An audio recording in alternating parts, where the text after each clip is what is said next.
L'ostéopathe, comme on le voit sur cette diapo, prend en charge essentiellement des phénomènes douloureux et en particulier, ou plutôt de manière générale, des douleurs de l'appareil musculo-squelettique qui sont tributaires de phénomènes inflammatoires. Les phénomènes inflammatoires, comme vous le savez, peuvent avoir une origine infectieuse ou non, ou endogène. S'il s'agit d'une maladie infectieuse et qu'on ne l'a pas détectée, il est donc extrêmement important de savoir de quoi il s'agit parce qu'elle peut avoir un potentiel de risque important. Et donc, c'est important d'avoir une connaissance approfondie des mécanismes inflammatoires. Et deuxièmement, si l'ostéopathe prend en charge le patient, eh bien, mieux il connaîtra les phénomènes inflammatoires, plus il sera en mesure de choisir correctement les techniques à utiliser. Une fois qu'on a pris conscience que c'est essentiellement de cela dont on s'occupe, il va falloir le gérer. Et le gérer, c'est encore une fois le choix des techniques, mais c'est aussi la possibilité de donner des conseils sur la chaleur, le froid à utiliser, les mouvements à faire, à ne pas faire.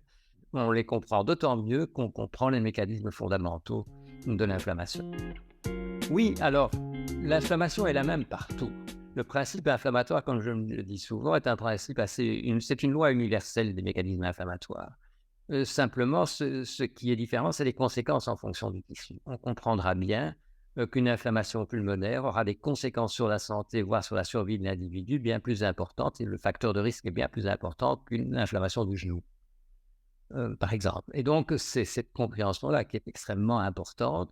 Le mécanisme inflammatoire est pratiquement toujours le même. Il y a des variabilités, on en reparlera dans la conférence.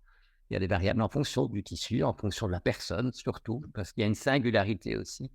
Et donc, voilà pourquoi la compréhension des divers tissus est importante. C'est essentiellement pour les conséquences que ça peut avoir. Mais fort heureusement, dans les cas qui nous concernent la plupart du temps, les conséquences ne sont pas gravissimes puisqu'on s'occupe rarement de pathologies graves. Oui, certes, je pense qu'on en parlera et qu'on vous en a déjà bien parlé ou suffisamment abondamment.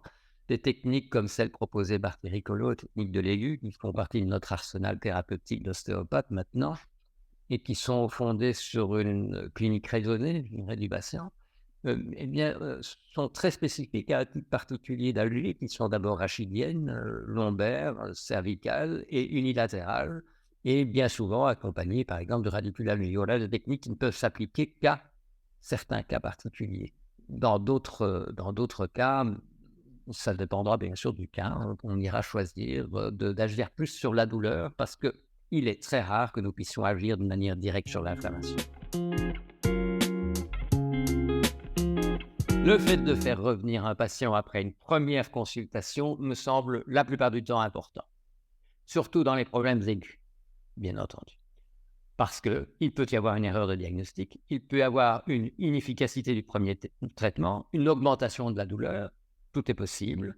Et il faut donc pouvoir remettre en question à la fois son diagnostic, sa thérapeutique ou tout simplement rassurer le patient. Et pour ça, une deuxième séance, pour moi, s'impose dans tous les cas de pathologie. Je dirais qu'il n'y a pas différents types d'inflammation. L'inflammation est un phénomène physiologique, immunologique, qui est assez constant, avec ses lois, ses règles, avec des petites variances. Mais par contre, il y a des maladies inflammatoires différentes. Et les maladies auto-immunes procèdent par crise aiguë inflammatoire.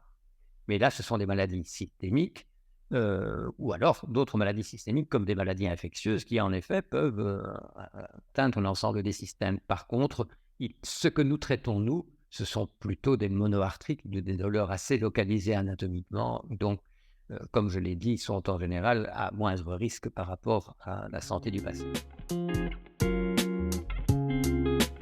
Par expérience, quand je dis une expérience, je suis ostéopathe depuis 1981. Peu d'ostéopathes sont conscients qu'ils traitent en fait des phénomènes douloureux et inflammatoires. Ils sont encore en général obnubilés par la dysfonction ostéopathique. L'importance de l'inflammation, c'est notre quotidien. En voyant un peu ce qu'est la dysfonction, on comprendra très vite qu'elle appartient à un passé qui avait son droit d'existence au XIXe siècle, mais je rappelle quand même que nous sommes en 2023.